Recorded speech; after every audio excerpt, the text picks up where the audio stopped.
Hello bachcho, let's see question. If assertion is true, reason is true and the clarification also, then A. If both are true but no clarification, B. Assertion true and reason is false, then C. If both are false, then D.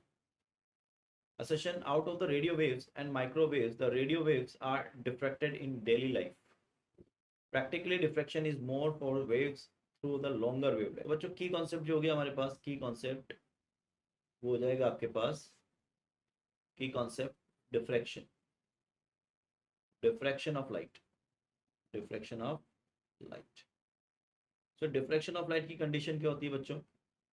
Condition of diffraction, condition of diffraction ये होती है the order of the wavelength is in the order of the size of the obstacle, then we can see the diffraction.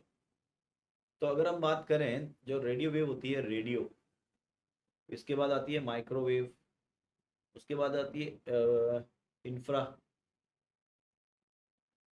उसके बाद आती है आपकी visible, और ऐसे आगे। और इधर जाने पे लैम्बडा का वैल्यू घटता है और इधर जाने पे लैम्बडा का वैल्यू बढ़ता है।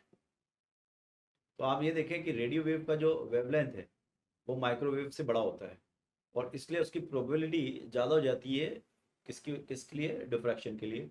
क्योंकि जो डिफ्रैक्शन है वो हमारा जो डेली ऑब्स्टेकल है उसका साइड जो होता है almost near by equal to 10⁻⁴ metre हम मान सकते हैं इसके, है ना। ये ऑर्डर होता है। तो रेडियो वेव का ऑर्डर जो होगा वो -4 मीटर का हो जाएगा, है ना। और यही बोल सकते हैं कि radio wave is have a wavelength higher than what microwave, and that's why the probability of diffraction for the radio wave is higher than the microwave.